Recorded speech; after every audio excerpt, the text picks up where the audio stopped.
Olá! Hoje a gente vai explorar uma ideia que é tão fascinante quanto perturbadora.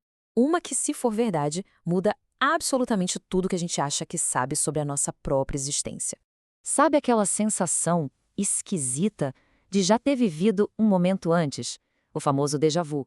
Ou então, quem sabe, você pensa em alguém que não vê há anos e no segundo seguinte, o telefone toca. É uma mensagem daquela pessoa. Estranho, né?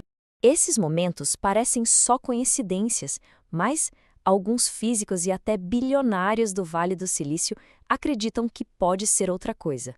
E se essas estranhas coincidências forem, na verdade, falhas no código, a gente chama de coincidência.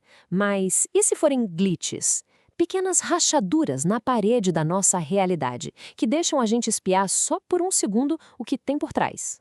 Ok, vamos mergulhar nisso.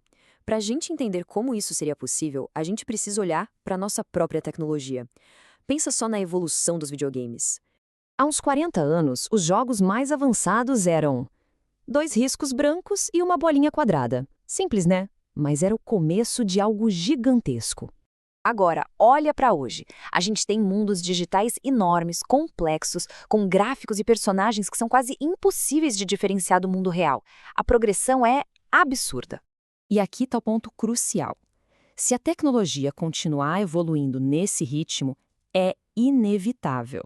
A gente vai chegar a um ponto em que seremos capazes de criar simulações perfeitas, mundos habitados por seres conscientes que pensam, sentem, amam e que não fazem a menor ideia de que vivem dentro de um supercomputador.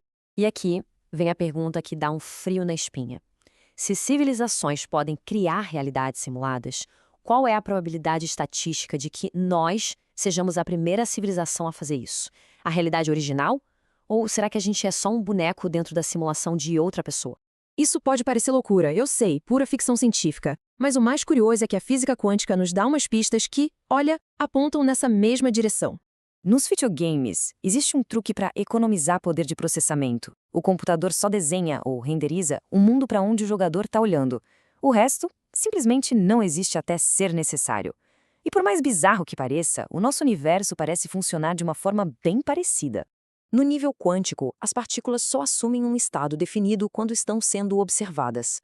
É como se o computador do universo só decidisse como a realidade deve ser quando alguém está olhando para ela. Uma verdadeira economia de recursos cósmica. E se isso for verdade, isso muda tudo. Muda a forma como vemos as nossas próprias vidas. Pensa nisso. Os problemas, as dívidas, os maiores medos e as maiores alegrias da vida podem ser só linhas de código. Um algoritmo programado para testar reações, para ver como alguém se comporta sob pressão. Mas a pior parte não é saber se o mundo é falso. É saber se nós somos reais. Seríamos jogadores, consciências reais ligadas a esta simulação?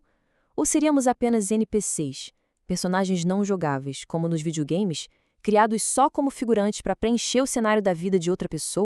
E tem um pensamento final ainda mais terrível. E se o criador desta simulação, o ser ou a entidade que a programou, ficasse entediado e decidisse num capricho, puxar a tomada, agora mesmo? Para onde a gente iria? O que sentiríamos? Será que sentiríamos alguma coisa? Fique então essa pergunta no ar. Olhe ao seu redor agora, para o lugar onde está, para as próprias mãos. É possível, com 100% de certeza, provar que isto não é um jogo?